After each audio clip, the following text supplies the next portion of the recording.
All right, so before I begin today, does anybody have any questions for me about either last class or anything else in this course? Yes? Office hours begin this coming Monday.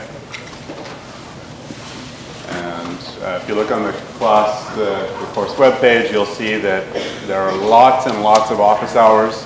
We have 10 TAs. Pretty much every morning and every afternoon you can find a TA to help you with this stuff.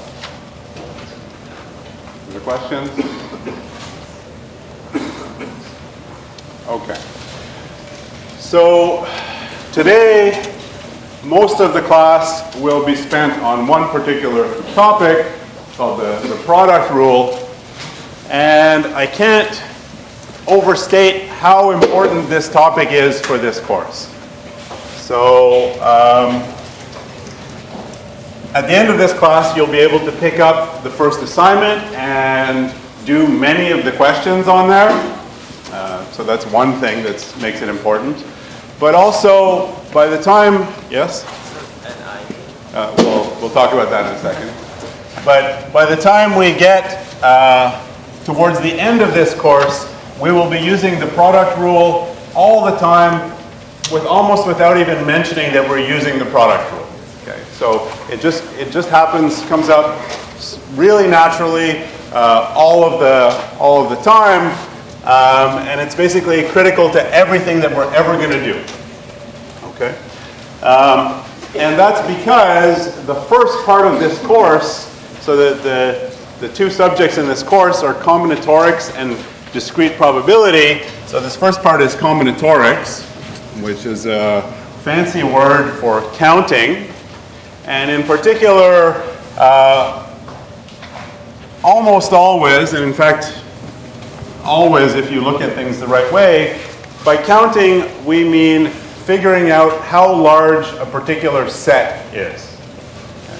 So there's going to be some set that's defined, not by listing all of its elements one at a time, but just by giving a rule for what belongs to that set. And then we'll need to know how big is that set.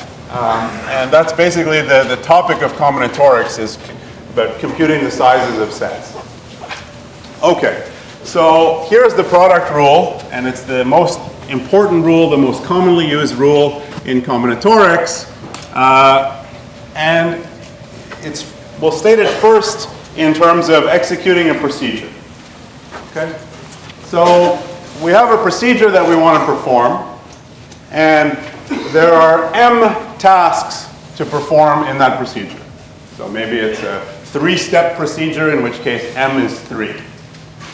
And now, for each of those, and we're going to do those tasks in order. We'll do task 1, task 2, task 3, then task 4, and so on, in that order. And when we can use the product rule is in the following situation. For any one of these tasks, so for the ith task, we know exactly how many ways there are to perform the ith task. Okay. So that's the requirement. And the important thing is that the number of ways to do that ith task, to do the first one, the second one, the third one, and the fourth one, and so on, does not depend on how we did those previous tasks. So, so when it's time for me to do task number 4, it doesn't matter how I did tasks numbers 1, 2, and 3. There's exactly this many ways I can do task 4. Then the product rule, the conclusion is kind of silly. It just says that, well, how many ways are there to perform the whole procedure? Well, it's the number of ways of performing the first task, times the number of ways of performing the second task, times the number of ways of performing the third task, and so on, all the way up to the number of ways of performing the mth task. I mean, that's sort of natural thing, right? You have several decisions. You have a bunch of options, n1 options for the first thing, and 2 options for the second thing, and 3 options for the third thing. And so in total, the total number of options you have is different ways of doing this is exactly this product. Okay? So let's start with a baby example. So let's say we're looking at a really simple security system where a password is a lowercase letter followed by a single digit. Okay, and letter means A, B, C, and so on up to Z. So 26 letters of the English alphabet.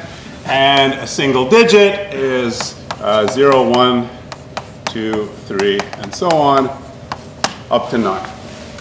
Okay. And the question is, how many possible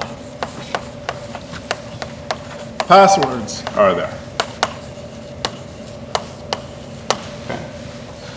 So I claim that this is a case where we can use the product rule. Okay. So we want a procedure for creating one of these passwords. So what's the procedure?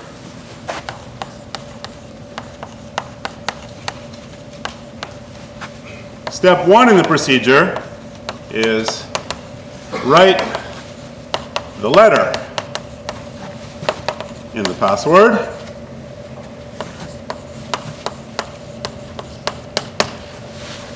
Step 2 in the procedure is write the digit in the password.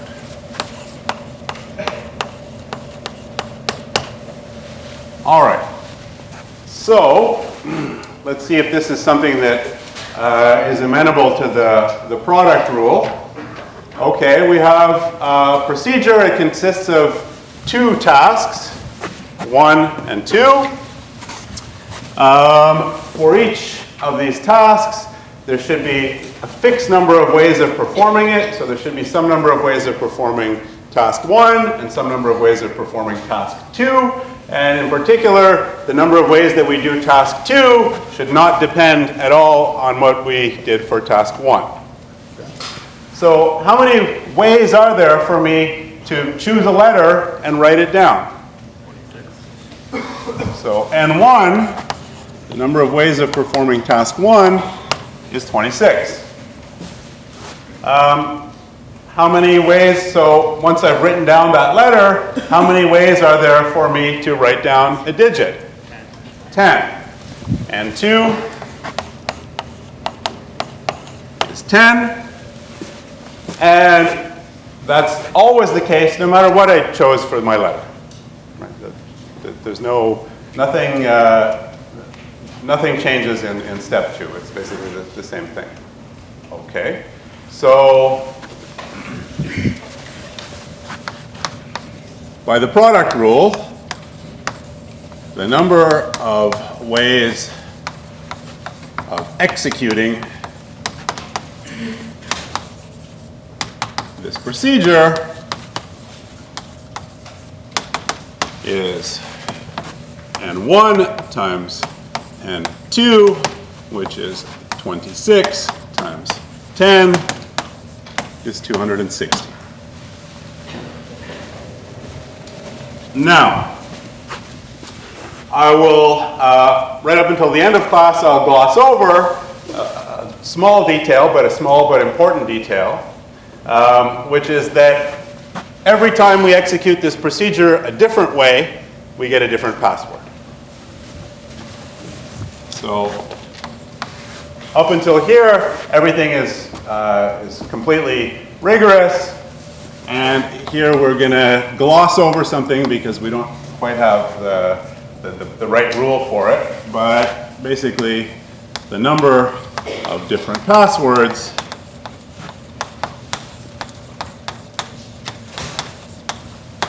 is 260. Okay. All right. So does everybody see how that procedure here, this two-step procedure, fits into this framework? M, the number of tasks, is 2, which means we need to define N1 and N2. N1 was 26, N2 was 10, and the conclusion is the number of ways to execute this is 26 times 10.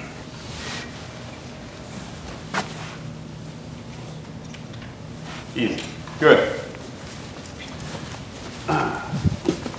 All right.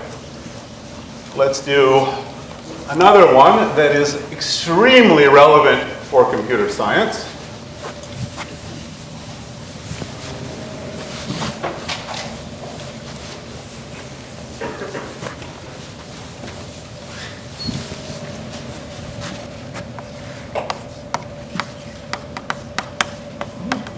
A bit string is a sequence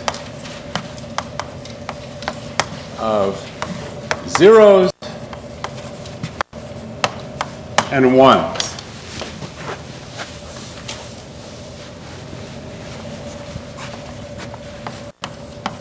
Let n bigger than or equal to 0 be an integer.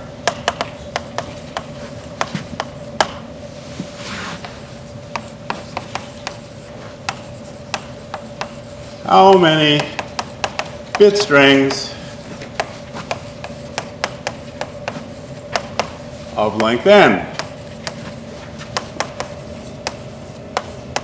are there? Okay. So why is this so relevant to computer science?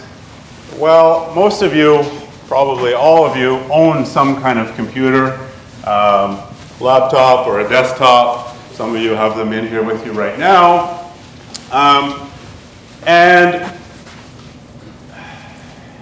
you see it a bit less now, but you know, you may have heard, oh, this is a 64-bit computer, or this is a 32-bit computer. So what does that mean?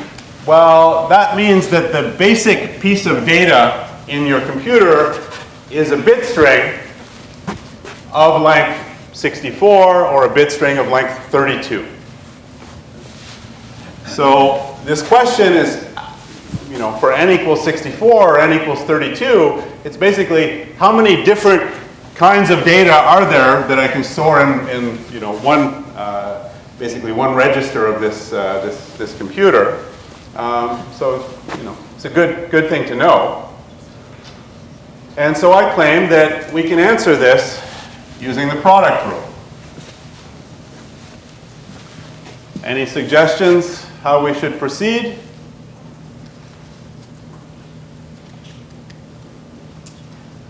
Yep. 2. Yep. Or it would be 64. And then because it's binary, it's 0 and 1, the ways you can perform the task is 2. Exactly. Exactly. Okay. So here's the procedure. And it looks like this for I equals 1 to n, because we want a bit string of length n. Write down the ith bit of the bit string. Okay. So this is the procedure. There's a number of tasks. There's the first task when I equals 1, the second task when I equals 2, the third task when I equals 3, and so on, all the way up to the nth task. So for this particular example, the value of m is n. And when it's time for me to write down a bit, well, a bit is just a 0 or a 1, so there's only two choices. So ni is equal to 2. And that's true for each I in 1 up to n. Okay. And with that set up, we can conclude the number of ways of executing this procedure is n1 times n2 times n3, so on, times n little n is equal to 2 times 2 times 2, and so on. There's n of these 2's, so that's just 2 to the power n. It's 2 because of the 1, because of it being a sequence of zeros and ones. Exactly. It's 2 because a bit has only 2 possible values, 0 or 1. So when I want to write down one of these bit strings, it's literally, okay, I pick 0 or 1 and I write it down. And then I pick a 0 or 1 and I write it down. And then I pick a 0 or 1 and I write it down. And then I pick a 0 or 1 and I write it down. At each step, I only have 2 options. So at the end of this process, the total number of ways of doing that was 2 times 2 times 2 times 2, with n of those things showing up, so it's just 2 to the n.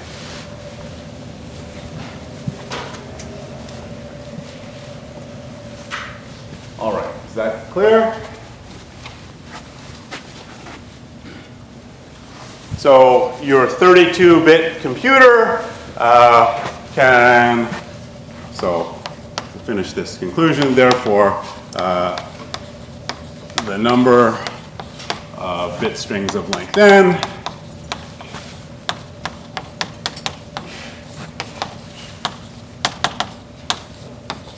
is 2 to the n. And so your 32-bit computer, for example, can represent 2 to the 32, which is about 4 billion pieces of information in one register. And your 64-bit computer can represent 2 to the 64 different pieces of information in a single register. And I can't tell you what 2 to the 64 is because it's an enormous number. Yep. The register is a part of the CPU? The register is part of the CPU. Yep. Are we allowed to use calculators in the course? For the exams, you'll be allowed to use calculators. But even if you show up for an exam and forgot a calculator, the arithmetic that you'll have to do on exams is pretty trivial. So there won't be any, you won't have to multiply any big numbers, either because if there's concrete numbers, it'll be small numbers that you can easily do on paper, or it will be some abstract thing where the question asks you about a bit string of length n, in which case there's no concrete answer, there's just a formula like this that has an n in it. What's NI again? Like the number of ways? Ni is the number of ways of performing the ith task. And there's one value of Ni for each I equals 1, 2, 3, 4, 5. So the different, N1 can be different from N2, can be different from N3, and so on. In this case, they're all the same. They're all equal to 2. In the previous example, they were different. The first one had 26 options, and one was 26, and then 2 was 10. Yep.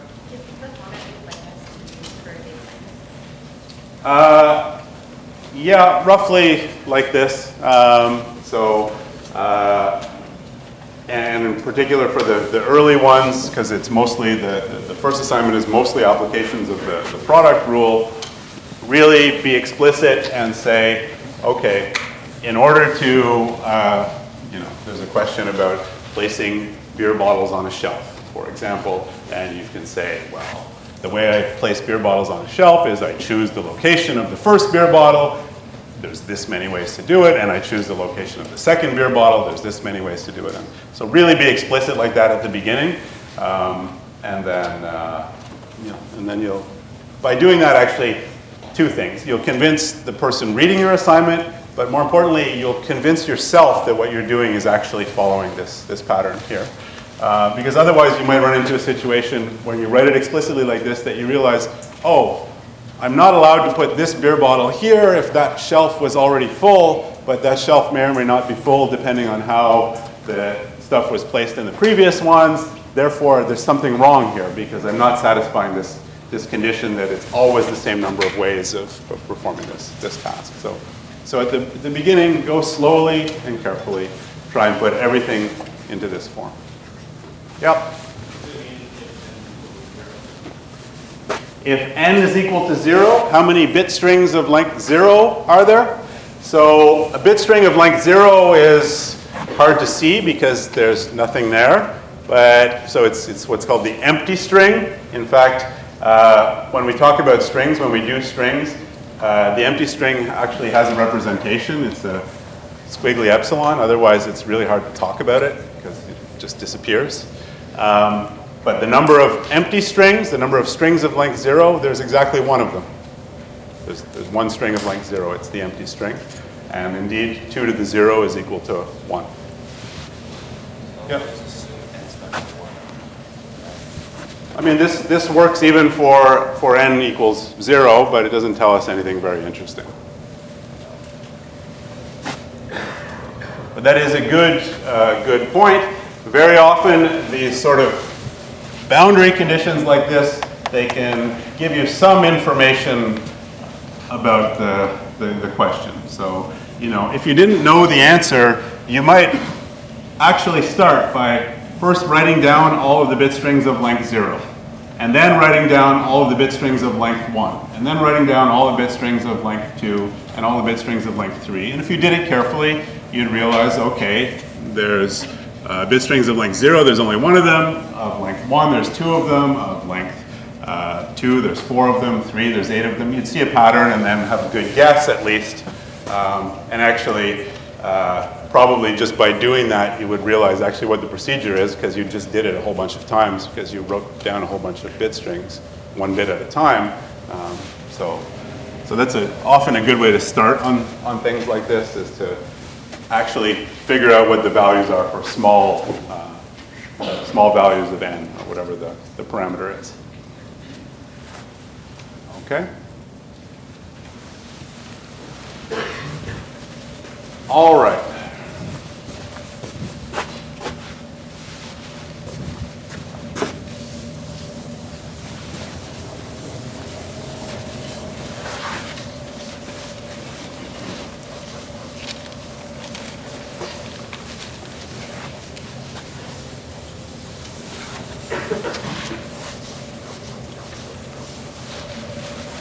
So let's try another one.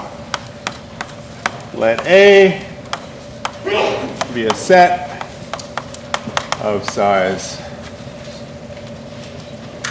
M. Let B be a set of size N.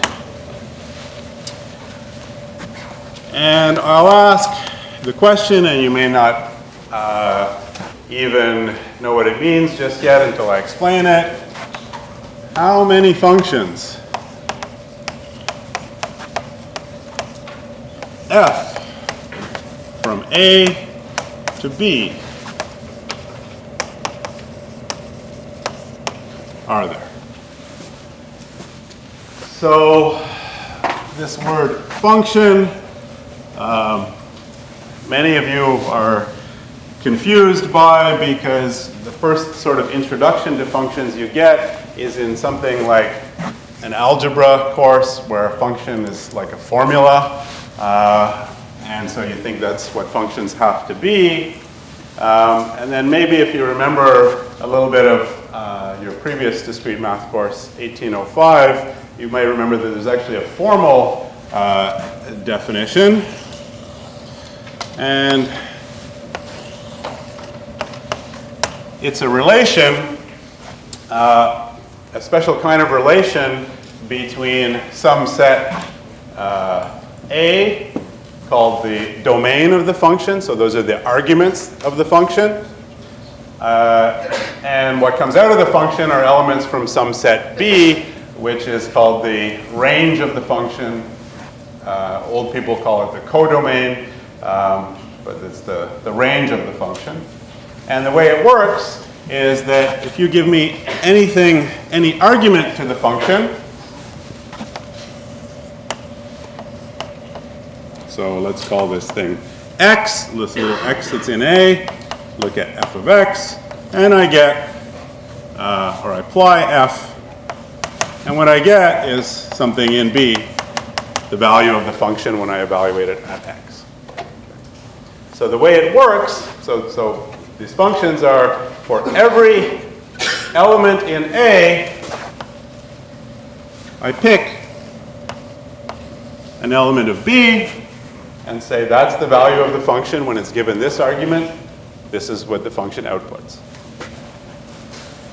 And there's no special requirement on this function. It just says it has to be a function. And if you go back and look up the definition of a function, it's a relation in which each element of A appears exactly once in the left-hand side of the relation, which we don't think of functions that way. We just think of it as you give me something from A as an argument, and one thing from B comes out. Now, it can be the case that you give me this thing from A as an argument, this thing from B comes out, and you give me this other thing from A as an argument, and the same thing from B comes out. That's totally allowed. And even in the functions that you've seen, the sort of mathematical functions or algebra functions or trigonometry functions, that happens all the time, right? Think of, for example, the sine function. The sine function A is numbers, and actually B is numbers between -1 and 1. And for sure, I mean, the sine function looks like this. And so there's lots of places where you can get 0, for example. These are all different things, different values of A, where you can get the same answer, which is 0. All right. So, and now the question is asking, how many functions are possible? And the only thing I know about A and B are their sizes. A has size m, B has size n. So this picture here is one example of one function from this set A onto this set B. But for example, if I change this, then that's a different function. All right. So, if I look at this picture, actually drawing these pictures sort of for. So here's a really simple example. Size of A is 6, size of B is 4. And I want to attack this using the product rule, which means I need to describe a procedure for building a function from A onto B. Okay.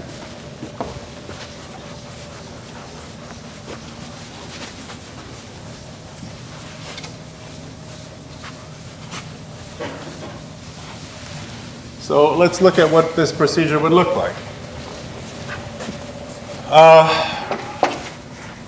Well, I mean, let's just build one of these functions. Somebody tell me how to start. Yep. Choose something from A. Okay, so I don't want to choose anything from A, but so I'll start with the first thing in A, and we'll see maybe towards the end of the class why choosing something from A is a bad idea. But let's start with just the first thing in A. Yep. No, there's nothing that says everything in B has to be hit by something. That's only for onto functions have that property, but this just asks for a function. A has to hit something. B. Everything in A has to have a value defined, so everything in A has to have one arrow coming out of it into B. So for this thing in A, what should I do? Yeah. The first item? Or any item? Okay. So this is where the choice happens, right? I start with what I'll call the first thing in A and choose something in B. So first one is a good choice, as good as any other. All right, so that's done, that's dealt with. Now, for this thing, second item in A, I have to define what the value of the function is for that thing. So I choose something in B. And for this one, I have to choose the value of the function for this thing, so I choose something in B. Now, there's no restrictions on the function, so at each time I do this, I'm allowed to choose any of these 4 values in B, right? So this is perfectly allowed. Go back and choose the same one I chose for the first one. And this one, and maybe this one, and this one. Okay? All right. So that's starting to look an awful lot like a procedure, right? I did this one step at a time. When I chose this, how many choices did I have? 4. When I chose this, how many choices did I have? 4. When I chose this, how many choices did I have? And so on. 1, 2,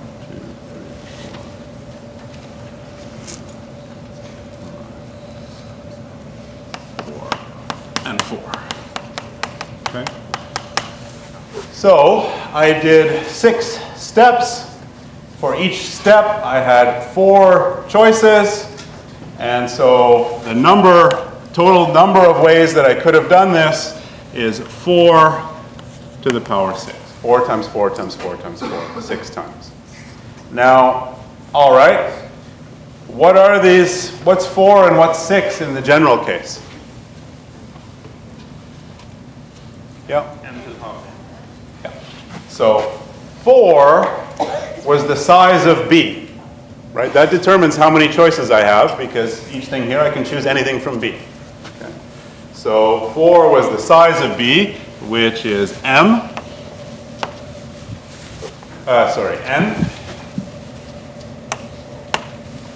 And 6, because there were 6 steps in my procedure, is the size of A, right? I have to do, each step involves choosing something for one element of A, and there are 6 of those steps, so that's actually the value of M, the size of A. Okay. So if we want to write this down really carefully, let x1 through xm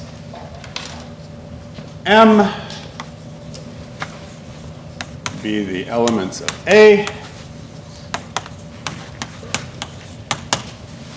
and now for I equals 1 to m, choose the value of f of x I. That's all I did here. This was x1, x2, x3, x4, x5, x6. For each of those, I chose the value from B. So for this is a choice from the set B. Set B has n, size n, and the number of steps in my procedure is m, so I get number of ways to execute this procedure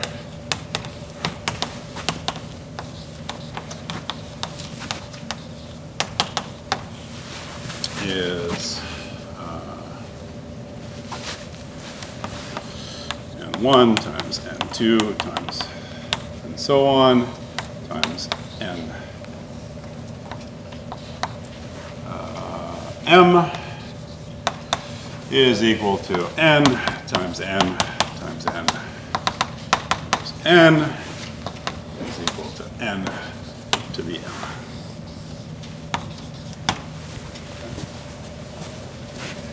So that's the number of functions from a set A of size m onto a set B of size n.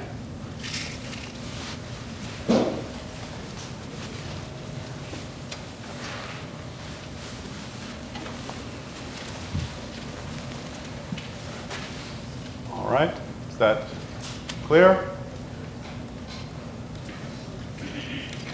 Good.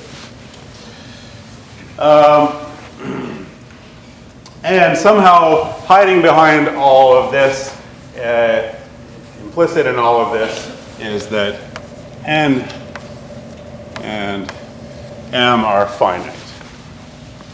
Otherwise, the question doesn't make too much sense. I mean, if they're not finite, then it may not even be possible to list them all and do them in order. So both of these things should be finite. Okay. So that was easy, maybe too easy. So let's change it to make it harder.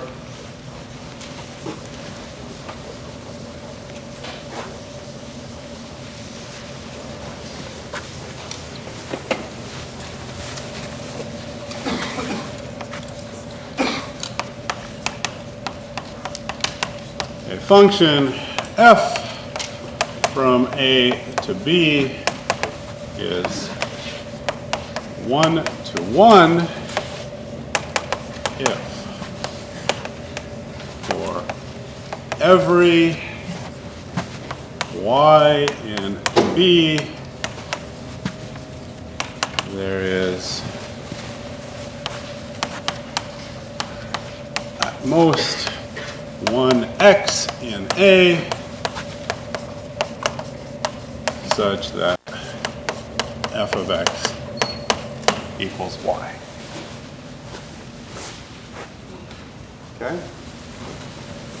So what does that mean?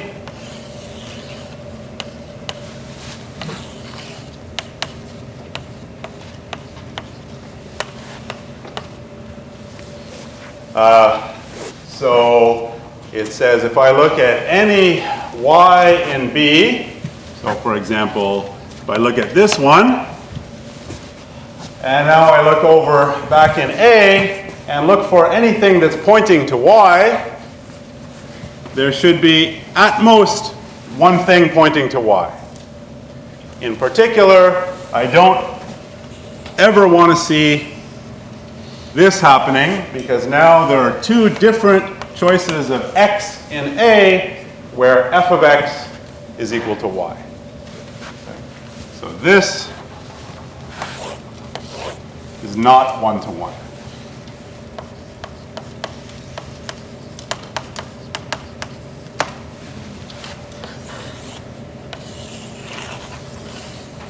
Okay? But, for example,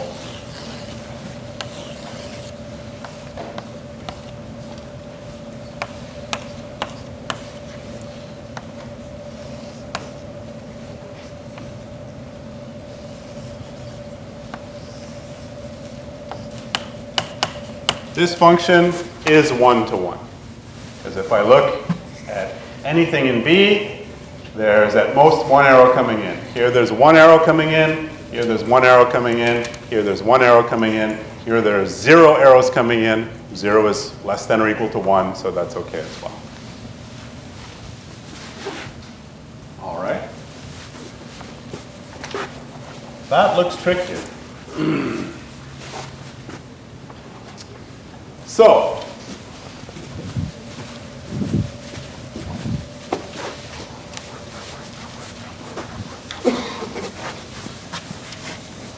can you think of an example where you immediately know the answer? Yeah. Set A third and set B. Yeah.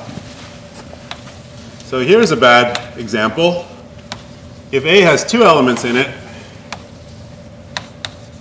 and B only has 1, well then, all right, this guy has to choose something in B, but there's only one thing to choose.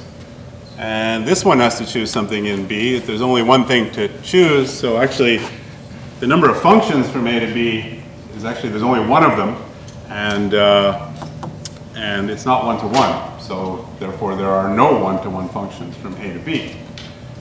And that's more generally, if I have more things in A than I have in B, I'm going to get stuck with the same problem, right? because I'm trying to force, in this example, I'm trying to force 5 things into only 4 different holes. There's going to be some hole that has to hold more than one thing. And later in the course, we'll call these pigeons. See that a bit later. Okay, so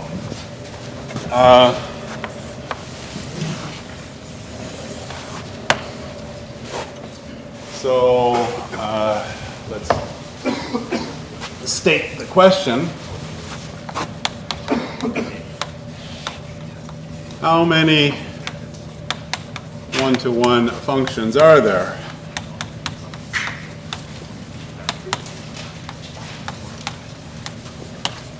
From A to B.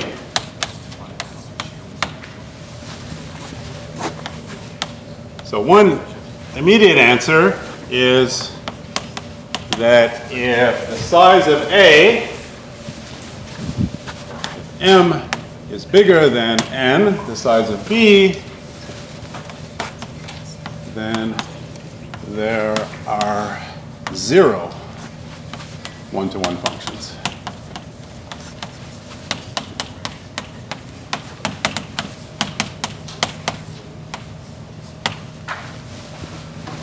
Okay, but that still leaves open the other case where the size of M is less than or equal to N. So assume M is less than or equal to N because we know the answer. Otherwise, now we need to do some work.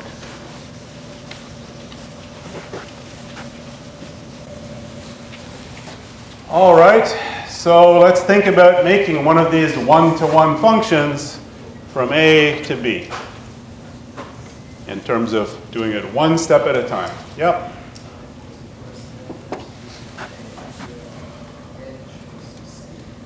Yeah.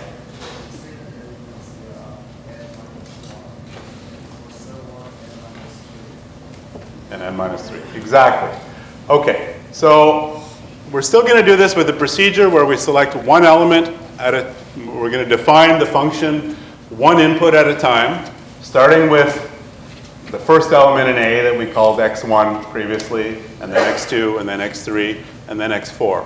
And here's where something a little bit different happens, which is, all right, for the first one, I'm trying to make sure that I get a one-to-one function here. So for the first one, I can pick anything in B. So for example, maybe I pick that one. And in this example, there were 6 things I could have chosen from.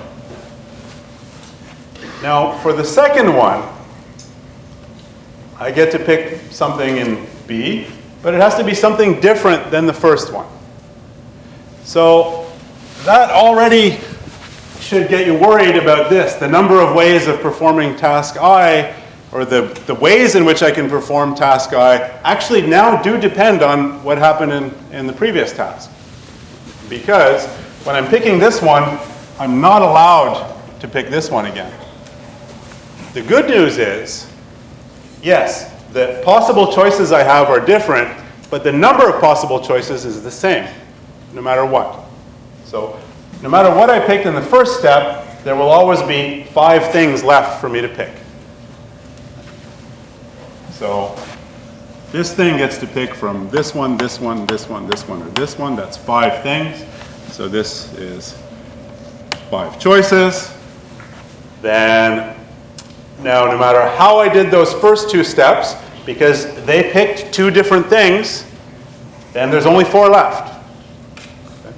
So it was critical there that actually those first 2 steps always pick exactly 2 different things, so there's exactly 4 left in the third step. So I pick one of those, and then finally, so that was 4 ways of doing that. And now the first 3 things were all different things, so that means there's exactly 6 minus 3 left. And so that's 3, so there's 3 choices for that last one.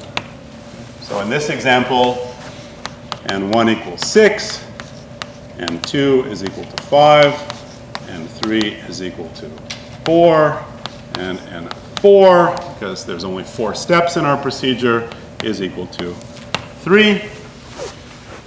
And so the number of one-to-one functions from a set of size 4 onto a set of size 6 is 6 times 5 times 4 times 3.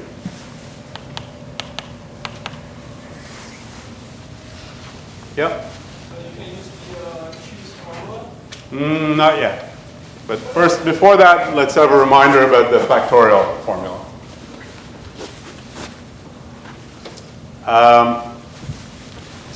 All right, so let's write this down in the more general form.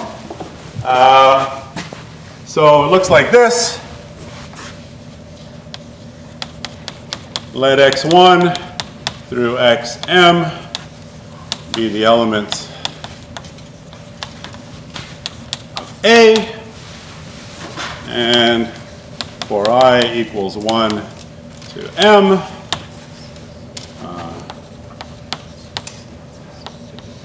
choose the value of f of x, I,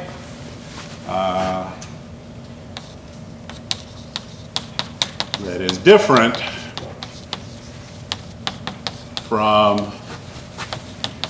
f of x1, f of x2, f of x3, all the way up to f of x I minus 1.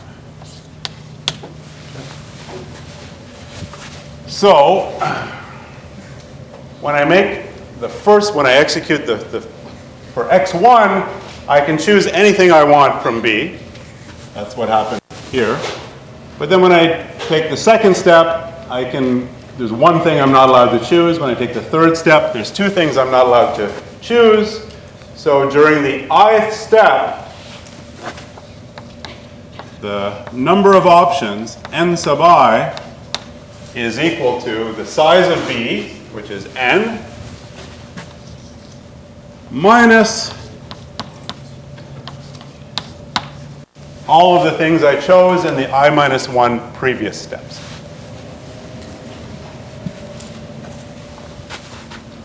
Is that the factorial formula? Well, it's the beginning of the factorial formula, but it only goes up to m and not to n. Where did that formula come from? Well, it's just the reasoning about the way this thing works, right? The set B that I'm choosing from should be different from, the thing I choose needs to be different from these I minus 1 previously chosen values, which leaves me with the size of B minus those things that I'm not allowed to choose. All right, so then I hate these podiums that get in the way of my chalkboard. I think we can remember how this works now.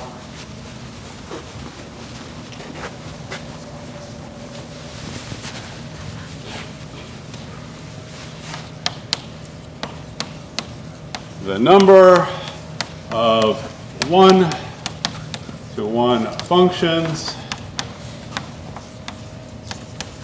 from A to B is n times n minus 1 times n minus 2 times n minus 3, right? This first n is really n minus 1 minus 1. This is n minus 2 minus 1. This is n minus 3 minus 1. This is n minus 4 minus 1. And so on, all the way up to n minus m minus 1. So in the mth step, in the last step here, there's m minus 1 previously chosen things in B that I'm not allowed to choose at that point. And then it's over. Okay? All right. So this is kind of awkward. It's sort of a longish formula. But unfortunately, or not unfortunately, actually, very fortunately, these kinds of formulas show up all the time, right? So we have n times n minus 1 times n minus 2 times n minus 3 and so on. Sorry, I might have missed it. Why is n minus 1? Why is it m minus 1? Yeah. Because we execute this procedure for m steps, right? So this is the value here. This is the value of nm. And that really means that we've reached the last thing in A, and we're picking what it's going to map to in B. Now, all of these other things have already picked their values. There's m minus 1 of those. I'm not allowed to pick those. So that leaves me with this many values left in B. So you're not allowed to pick something you already picked. That's what it's for. Yeah, that's why this is getting smaller. The number of choices is getting smaller by 1 at each step. Okay, that makes sense because you're choosing one thing, 1 to 1. Yeah. All right, so quick reminder maybe, or maybe the first time you see this.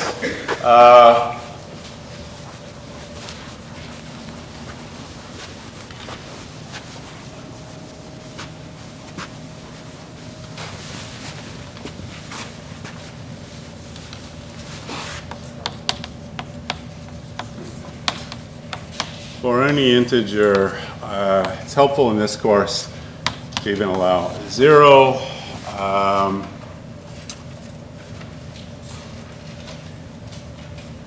Let's write it this way. N factorial is equal to 1 if n equals 0. Otherwise, n factorial is equal to n times n minus 1 times n minus 2 times n minus 3, all the way down to 1. N is bigger than or equal to 1. And maybe a nicer way to write this to make it recognizable every time you see it is also as 1 times 2 times 3 times 4, all the way up to n. So these two things are equal, two different ways of thinking about n factorial. One of them is counting up from 1, the other one is counting down from n. But in both cases, you stop at 1. And in some cases, it will make sense to have 0 as the value of n here, in which case we define it as 1. All right. So this here kind of looks like n factorial, right? This is n times n minus 1 times n minus 2 times n minus 3, but then it kind of stops abruptly here and doesn't count all the way down to 1. So this shows up all of the time, and luckily we don't need a new notation for that because this factorial notation is enough to deal with these things. And here's why. This thing here is really n times n minus 1 times n minus 2, just like we had, n minus m minus 1 times n minus m times n minus. So it stops here. And let's write something trivial on this side. N minus m minus 1, n minus m minus 2. Count all the way down to 1. And so that we're not cheating, we'll put that on the top and the bottom. So this here, that's the original thing that I had. And here, I'm just multiplying it by 1, right? This is something divided by itself. That's just 1. So definitely these two things are equal. But the nice thing now is I can recognize the top as n factorial.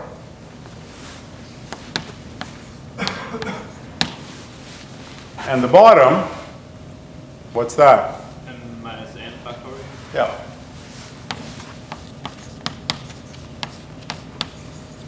Okay.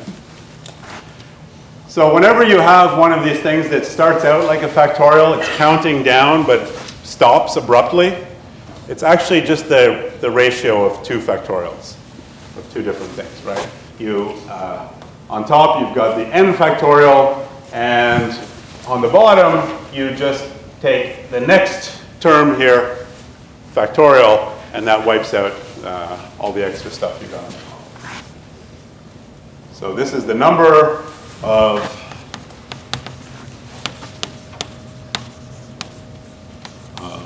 one-to-one functions from A to B, and A is a set of size M, B is a set of size N. Okay. And where things go wrong is we already somehow decided that if it's gone now, but if A was too big, there were more elements in A than B, then we had a problem. The answer was 0.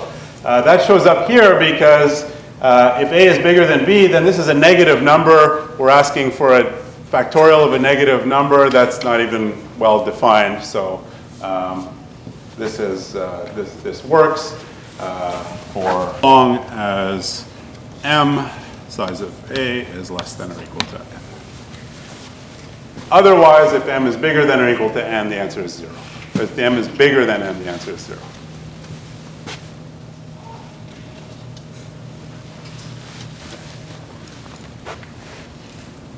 Yeah. Equal to each other, A and B? So they can be exactly the same size. That's still possible to have one-to-one functions then. For example, if you take a room full of, let's say, traditionally coupled people, where there's couples, each person is married, has exactly one spouse, then that's what you get, right? Function from half the people onto the other half of the people. If you want to see an example, there it is there. From 6 onto 6. And that's a nice one. When those two things are the same, then on the bottom here we have 0 factorial, which is just 1. So the number of functions from a set A onto a set B when they have the same size is just that size factorial. Yep. Because this is the formula for permutations, can we like denote this using the form where there's like the P and I don't want to see P's and C's. We have, I don't know why that's a popular thing these days. We have, if you write proofs by hand, I mean, you can write as fancy formulas as you want, and if you typeset proofs, don't use a lousy text editor to do it, just use something that supports equations. So we'll see, I would like to just see factorials here and ratios of factorials if that's the answer. Yeah? Eventually got to n minus n minus 1. Yeah. Then you started to multiply by n take away n take away n minus 1. How did that start happening? How did that start happening? Because I know what I want, and what I want is to get an answer that's just a ratio of 2 factorials. And so this thing on top starts out looking like a factorial, but it stops too soon. So I just wanted to complete it so it looks like a factorial. But I don't want to change the answer, so I have to also divide by all the stuff that I multiplied on top. So you kind of waited for bringing it down. Yeah, I mean, this thing here, the second part of the formula here, this is just 1, right? So, but also, when you read it, look at it the other way, it's n factorial over n minus m factorial. Yeah. But you also have n minus 1 twice. On the top and the bottom. No, like on top, that has twice. No, I have n minus m minus 1, and I have n minus m minus 1. So this is actually n minus m plus 1. There's a double negation here.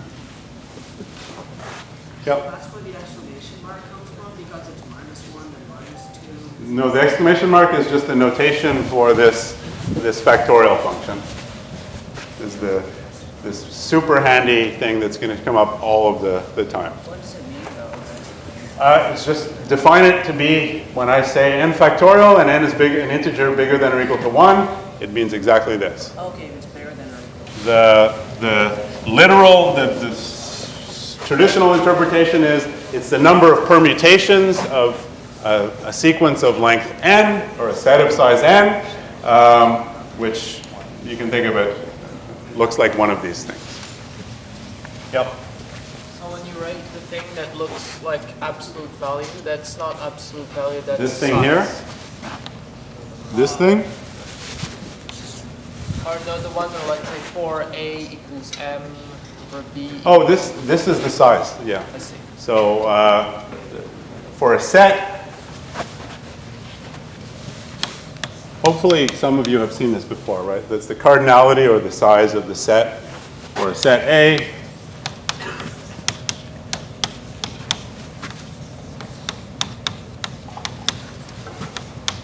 the size of A.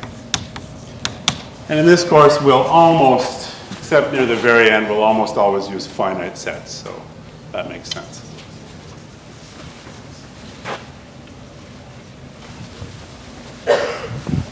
Okay. All right. Now for something a little more challenging.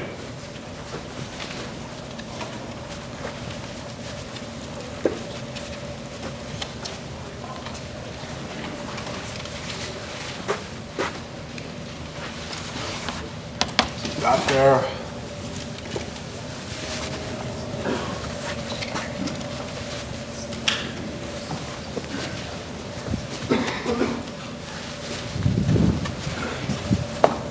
So I have M books,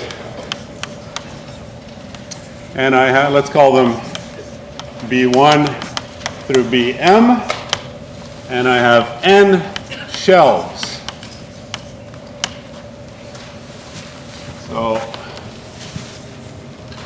here are my bookshelves.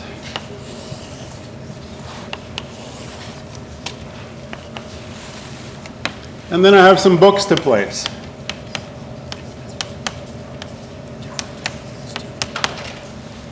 Okay? And what matters is which books are on which shelves. So these shelves, you can think of them as numbered, 1, 2, 3, 4, 5. So which book is on which shelf matters, and also the order that they appear on the shelf matters. So for example, here's one way to do this. I could put B1 here, I could put B2 here, B3 here, and maybe B4 there.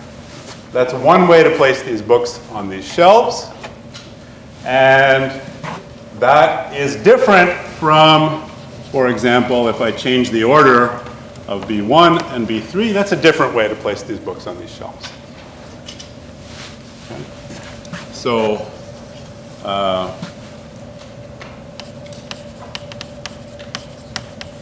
which book is on which shelf matters. The order within each shelf matters, but things that don't matter are exactly the location of the book on the shelf.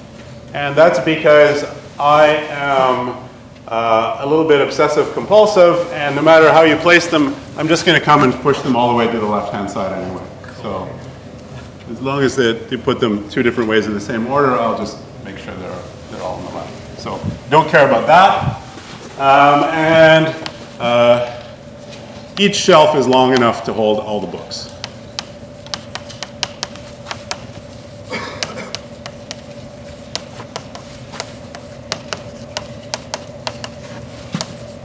Don't ask me why I own a bookshelf that's n times larger than necessary to hold all my books. That's just, well, it's to make the problem easier actually, but let's accept that. So there is no right-hand limit. These things are arbitrarily long.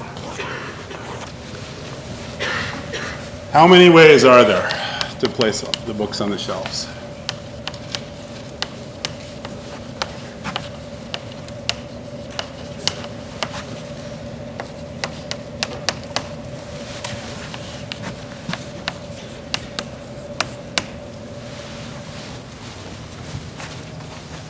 And this actually is non-trivial. And it actually illustrates something that's going to come up all of the time in this course, is that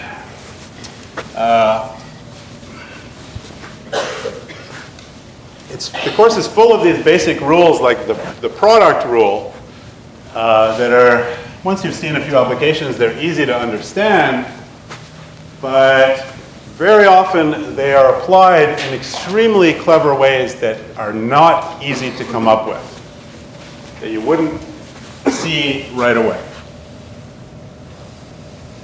And the product rule looks particularly tricky here because, I mean, the natural thing, and it is the thing that we'll do, is to imagine placing the books one at a time. I'll place book 1 somewhere, and then I'll place book 2 somewhere, place book 3 somewhere. But it kind of feels like, well, if I place books 1, 2, and 3 on the same shelf,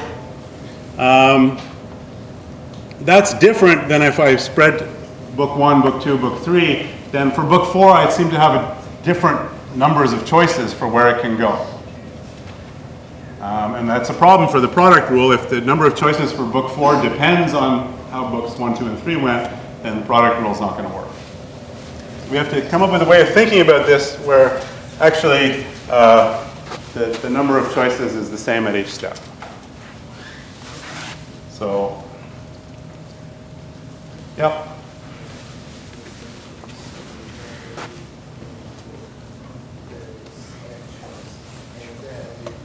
No, I want to avoid picking a book. I don't want to avoid the first step being picking a book because if we get to the bijection rule, we maybe won't today. I don't want it, you have to be careful, and we also avoided this when we did functions.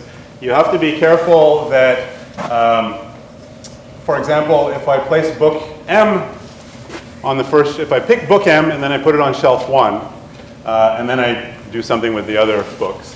Or if I start by picking books 1, 2, 3, and 4, and 5 and putting them on in some order, I can end up with the same, I could end up with this 2 different ways of getting the same set of books. And that's a problem. Yeah? So instead of picking the books, I pick the shelf. I go with the first shelf, think about how many combinations of the books I can have on them. Yeah. But that also sounds like it depends what's on the first shelf and what's on the second shelf and so on. So, and here's the clever trick.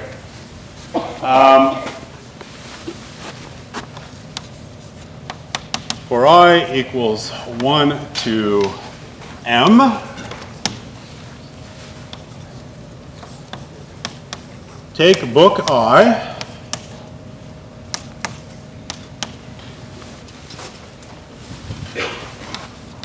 and either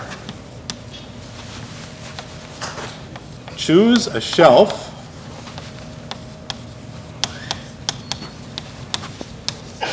and place I as place book I as the leftmost book on that shelf.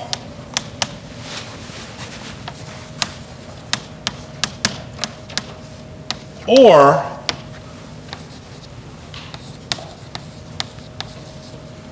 choose a book from all of the books you've placed so far,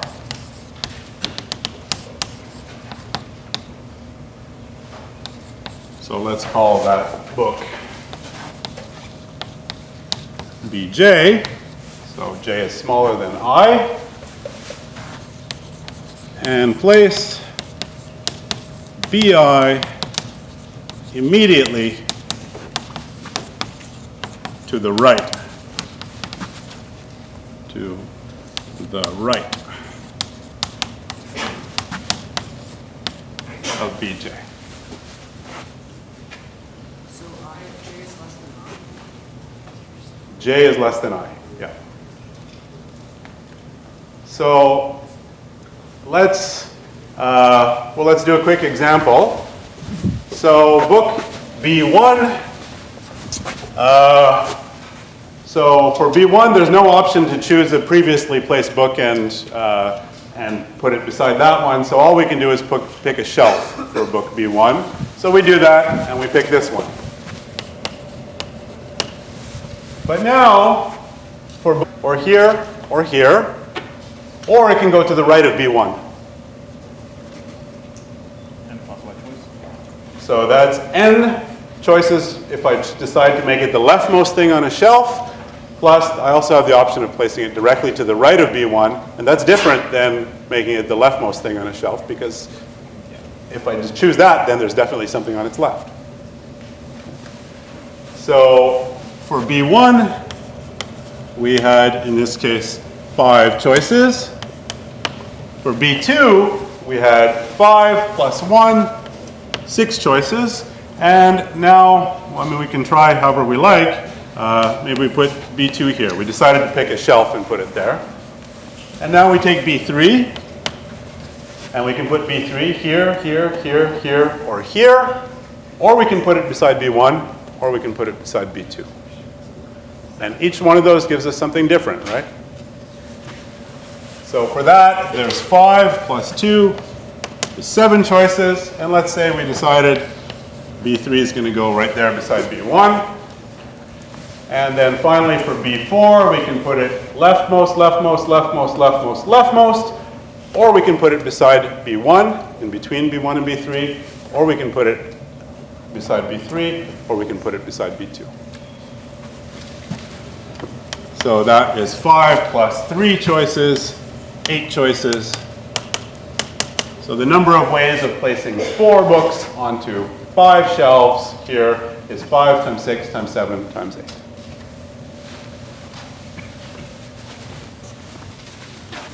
So, like I said, there was somehow a clever insight here in defining this procedure. I mean, the product rule itself is kind of an easy thing. It's not complicated at all, but the applications of it can be exceedingly clever. Here's a nice one that's not so clever that we can't understand it, but difficult to come up with on your own. All right, so now we just need to analyze this in general for n and m.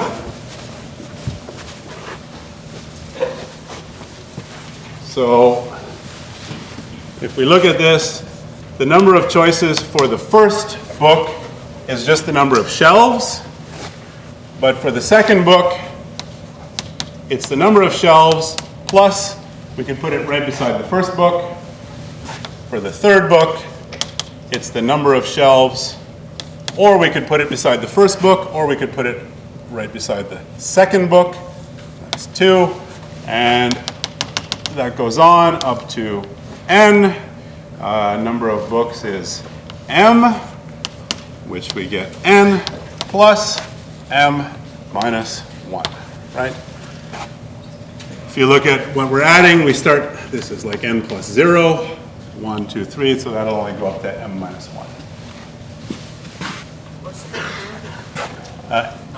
M is the number of books, n is the number of shelves.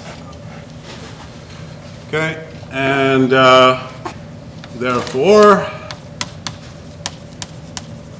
the number of ways of placing m books onto n shelves is n plus m minus 1. Now, just before that, we would have had one less options. So that's n plus m minus 2.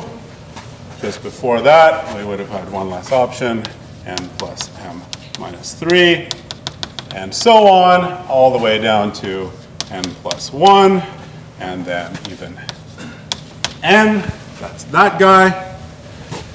So again, we get an answer that starts out looking like a factorial. Right? This looks like n plus m minus 1 factorial because it's counting down here, but stops abruptly. But that's okay, because, well, if we put n minus 1, n minus 2, count all the way down to 1. Here we do n minus 1, n minus 2, count all the way down to 1. Then on top, we really have now n plus m minus 1 factorial. On the bottom, we have n minus 1 factorial. So this is n plus m minus 1 factorial over n minus 1 factorial. So that's an answer that was not at all obvious from the beginning. But there it is.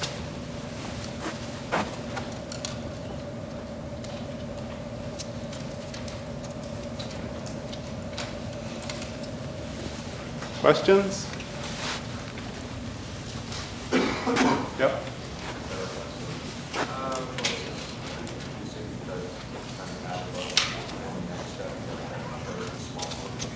It's not to swap, but it's to squeeze the next book in right beside the one you just added, to the, in fact, directly to the right.